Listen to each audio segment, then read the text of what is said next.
भाई बहन मेरे पर प्यारे कुत्ते ने। देशवासियों, नमस्कार। मन की बात में एक बार फिर आप सभी का बहुत बहुत स्वागत है। यह कार्यक्रम 95वां एपिसोड है। हम बहुत तेजी से मन की बात के शतक की तरफ बढ़ रहे हैं।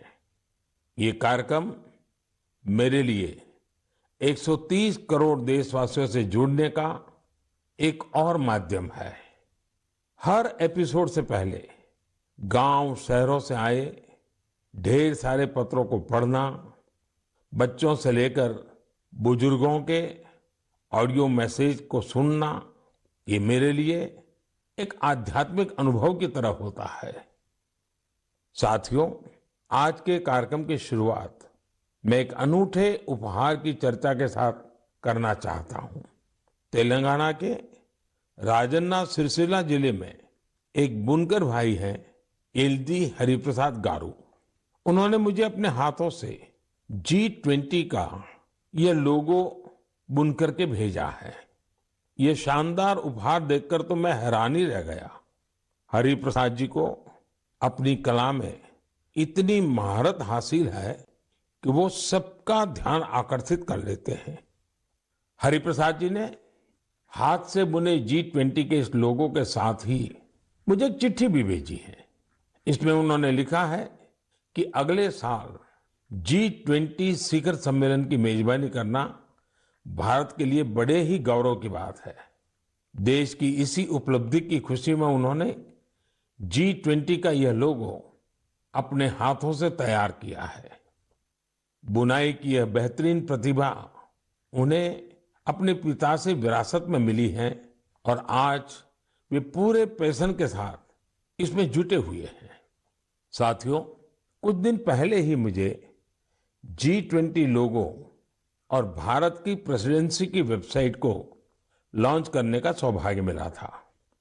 इस लोगो का चुनाव एक पब्लिक कॉन्टेस्ट के जरिए हुआ था। जब मुझे हरिप्रसाद गारू द्वारा भेजा गया उपहार मिला तो मेरे मन में एक और विचार उठा। तेलंगाना के किसी जिले में बैठा व्यक्ति भी G20 जैसी समिट से खुद को कितना कनेक्ट महसूस कर सकता है, ये देखकर मुझे बहुत अच्छा लगा। आज हरिप्रसाद गारू जैसे अनेकों लोगों ने मुझे चिट्ठी भेजकर ये लिखा है कि देश को इतने बड़े समिट की मेजबानी मिलने से उनका सीना चौड़ा हो गया है।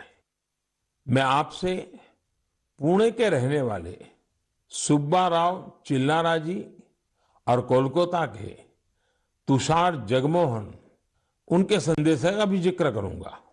इन्होंने G20 को लेकर भारत के प्रोएक्टिव एफर्ट्स की बहुत सराहना की है। साथियों, G20 की वर्ल्ड पॉपुलेशन में 2/3, वर्ल्ड ट्रेड में 3/4 और वर्ल्ड जीडीपी में 85% भागीदारी है। आप कल्पना कर सकते हैं, भारत अब से 3 दिन बाद यानी 1 दिसंबर से इतने बड़े समूह की, इतने सामर्थ्यवान समूह की अध्यक्षता करने जा रहा है। भारत के लिए, हर भारतवासी के लिए ये कितना बड़ा अवसर आया है। ये इसलिए भी और विशेष हो जाता है क्योंकि ये जिम्मेदारी भारत को आजादी के अमृतकाल में मिली है। साथियों, G20 की अध्यक्षता हमारे लिए एक बड़ी अपॉर्चुनिटी बनकर आई है। हमें इस मौके का पूरा उपयोग करते हुए ग्लोबल गुड, विश्व कल्याण पर फोकस करना है। चाहे पीस हो या यूनिटी, पर्यावरण को लेकर संवेदनशीलता की बात हो या फिर सस्टेनेबल डेवलपमेंट की, भारत के पास इनसे जुड़ी चुनौतियों का समाधान है। हमने one earth, one family, one future की जो थीम दी है, उससे वसुधैव कुटुंबकम के लिए हमारी प्रतिबद्धता जाहिर होती है। हम हमेशा कहते हैं, ओम सर्वेषाम स्वस्तिर्भवतु, सर्वेषाम शांतिर्भवतु, सर्वेषाम पूर्णम भवतु, सर्वेषाम मंगलम भवतु। ओम शांति शांति शांति।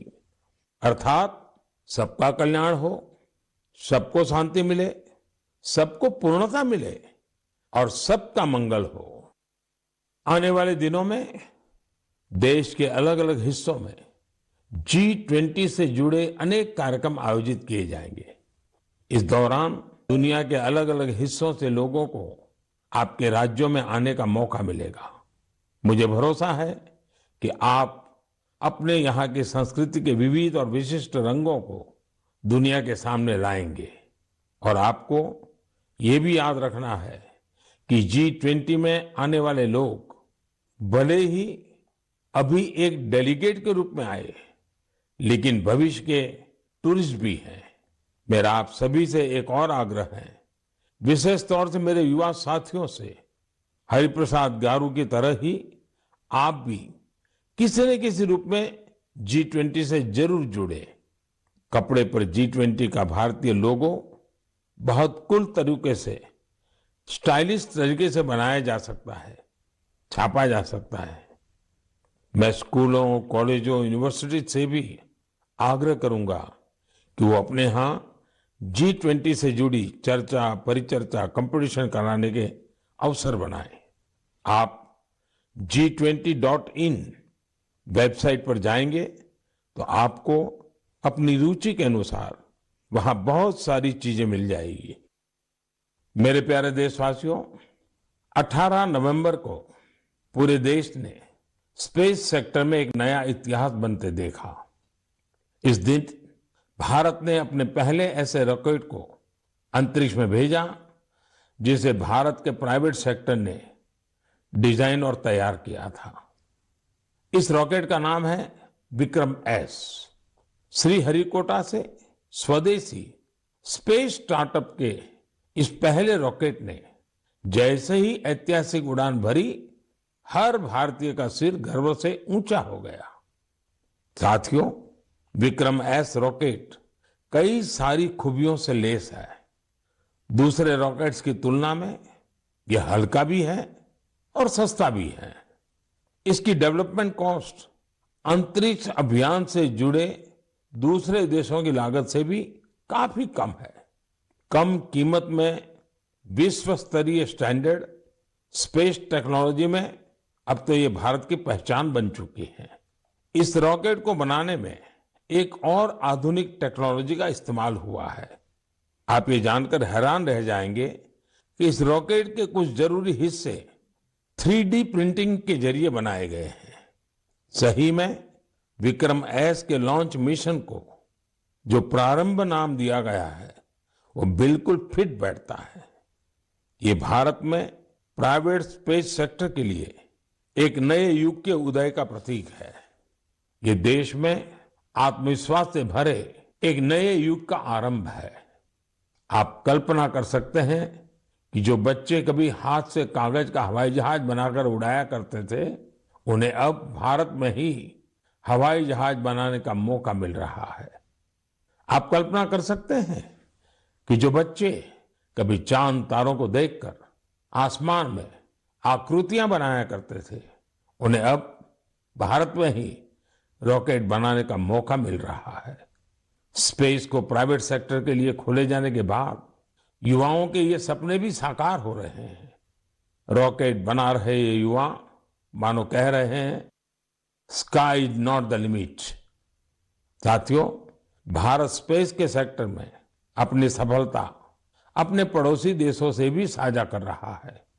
कल ही भारत ने एक सैटेलाइट लॉन्च की जिसे भारत और भूटान ने मिलकर डेवलप किया है।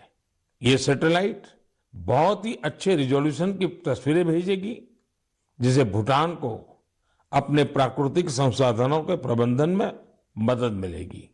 इस सैटेलाइट की लॉन्चिंग भारत भूटान के मजबूत संबंधों का प्रतिबिंब है।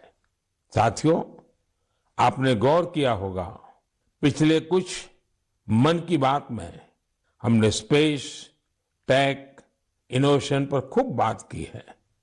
इसकी दो खास वजह हैं।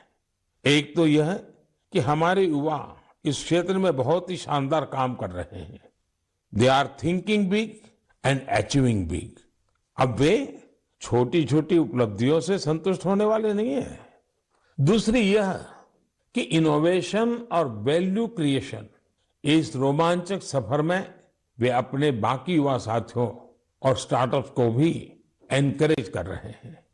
साथियों, जब हम टेक्नोलॉजी से जुड़े इनोवेशंस की बात कर रहे हैं तो ड्रोन्स को कैसे भूल सकते हैं।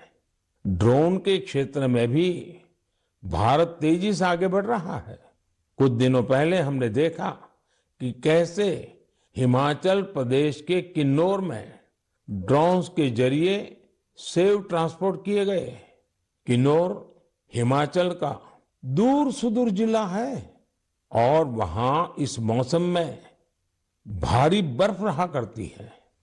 इतनी बर्फबारी में किन्नौर का हफ्तों तक राज्य के बाकी हिस्से से संपर्क बहुत मुश्किल हो जाता है। ऐसे में वहां से सेव का ट्रांसपोर्टेशन भी उतना ही कठिन होता है। अब ड्रोन टेक्नोलॉजी से हिमाचल के स्वादिष्ट किन्नौरी सेव लोगों तक और जल्दी पहुंचने लगेंगे। इससे हमारे किसान भाई बहनों का खर्च कम होगा, सेव समय पर मंडी पहुंच पाएगा, सेव की बर्बादी कम होगी। साथियों, आज हमारे देशवासी अपने इनोवेशन से उन चीजों को भी संभव बना रहे हैं जिसकी पहले कल्पना तक नहीं की जा सकती थी। इसे देखकर किसे खुशी नहीं होगी। हाल के वर्षों में हमारे देश ने उपलब्धियों का एक लंबा सफर तय किया है। मुझे पूरा विश्वास है कि हम भारतीय और विशेषकर हमारी युवा पीढ़ी अब रुकने वाली नहीं है। प्रिय देशवासियों, मैं आप लोगों के लिए एक छोटी सी क्लिप प्ले करने जा रहा हूं। वैष्णव जना तो तेने कहिए जे पीर पराई जान रे। वैष्णव जना तो तेने कहिए जे पीर पराई जान रे। पर दुखे उपकार करे तो ये मन अभिमान नान रे। आप सभी ने इस गीत को कभी न कभी जरूर सुना होगा। आखिर यह बापू का पसंदीदा गीत जो है। लेकिन अगर मैं ये कहूं कि इसे सुरों में पिरोने वाले गायक ग्रीस के हैं तो आप हैरान जरूर हो जाएंगे और ये बात आपको गर्व से भी भर देगी।